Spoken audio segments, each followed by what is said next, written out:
In this video, we're looking at 10 times cops got owned on camera, so let's get straight into it. A guy was just sitting in his parked car when a couple of female police officers arrived and started asking him all sorts of questions. What's up?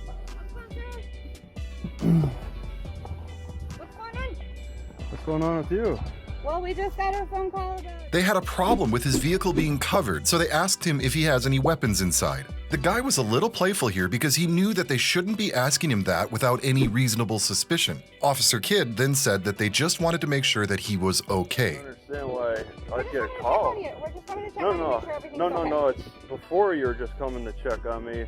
You got a call. But despite the fact that they already established that he was okay, they kept asking questions, and the guy called out Officer Kidd, saying that she gave herself the right to decide what's normal in society. He also pointed out multiple times that he wasn't doing anything illegal. After quite a bit of schooling from this guy, the female cops finally left him alone.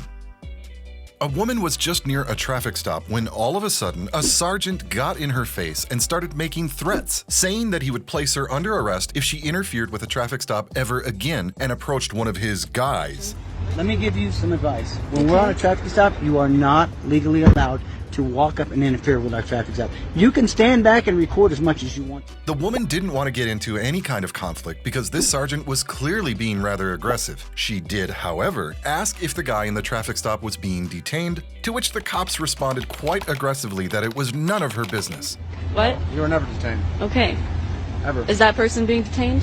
He wasn't None of your detained on business. traffic stop. It's none of your business.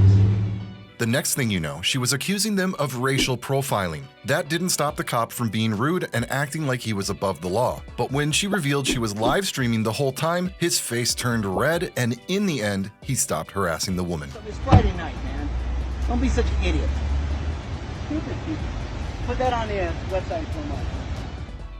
A guy was just filming near the police station when a couple of cops asked him to stop recording and to leave the place. No, I'm just filming. You can't be doing that right here, right? You gotta go, man. Okay, what's your name and badge number? Right here.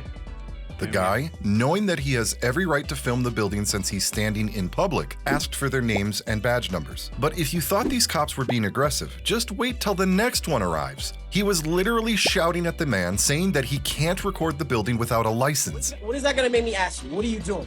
You're obviously out here trying to get attention. No, I'm not. Here's my business card. I work here at the 103rd Precinct. My name's... Despite the cop's aggression, the guy remained cool, calmed, and collected. He also continued to speak nothing but facts. At one point, they even threatened to arrest him for trespassing. But in the end, realizing that they were wrong the whole time, they just left the guy alone. This clip starts with a guy asking a cop if he was being detained. The cop confirmed that he was, but once the guy asked him for what crime, the cop was taken aback and started making stuff up on the spot. So I'm being detained. For what crime? For what crime? You're involved in this investigation. For what crime have I involved in this What crime have I committed? Okay. He certainly didn't expect this guy to know his rights. The cop was about to continue explaining stuff and failing miserably at that, but luckily he got interrupted by his colleague, it seems. The rest of the video is just the cop waiting for orders. Towards the end, he asks the guy to identify himself, which he obviously refused. In the end, a female cop told him that he was good to go. This guy got pulled over for yelling. Despite him telling the cop that it's not a crime to yell, the cop asked him if he was drinking and to step out of his vehicle. It's not a crime, but you yelling out like that, I want to make sure you're okay. Have you consumed the alcohol already? Have you? No, I haven't. Come on, sit on the vehicle real quick. The guy surprisingly obeyed that order and got out of his car. Once out of his vehicle, the guy told the cop that he doesn't have a reasonable suspicion and asked for a supervisor. Once out of his vehicle, the guy told the cop that he doesn't have reasonable suspicion and asked for a supervisor. The cop got back to his car and wrote the guy citations for expired registration, but also obstruction. The guy, who was saluting the cop the whole time, was surprised by that and reminded the cop that obstruction is a physical act. You walk like this, calling you a motherfucker up is not a crime. Okay. So you cannot illegally detain me? That is an obstruction. Okay. The cop argued with that, which is why the guy told him he should go back to the academy. This guy was pulled over for God knows what, and this cop was asking him to provide his ID, license, registration, and proof of insurance. Are you going to provide the documents I requested? As soon as you told me Yes or no? Why are you putting me over?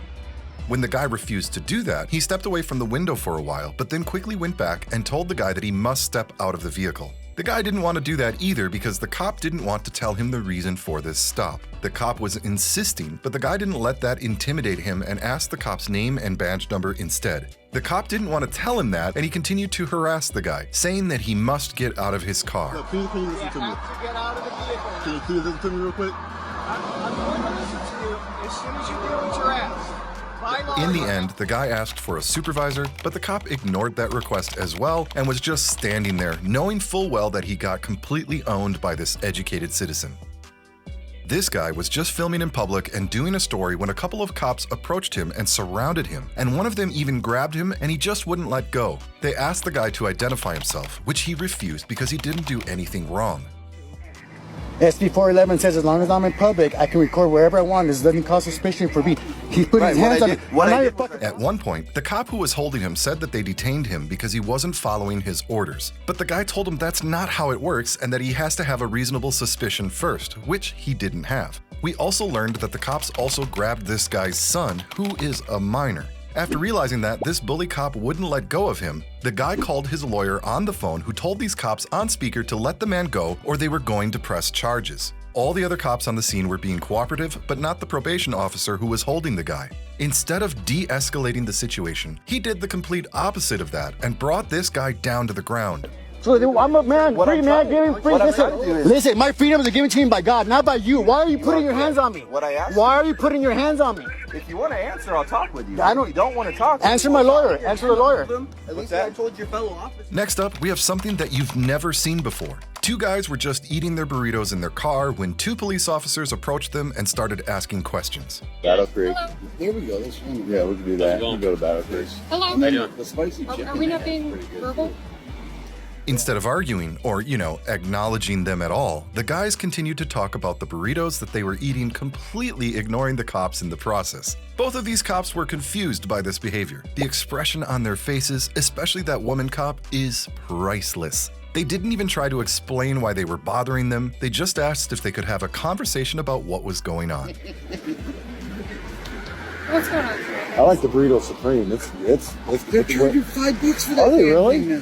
The guys weren't bothered at all by the constant questioning, and they just continued to eat and talk about burritos. In the end, you could see the female cop's walk of shame. A guy was pulled over by the police, and the cop explained right from the get-go that he was speeding and that his tint was a little bit too dark. The cop then returned to the car and told someone that he was going to pull this guy up because he was acting nervous. This dude's just nervous as can be.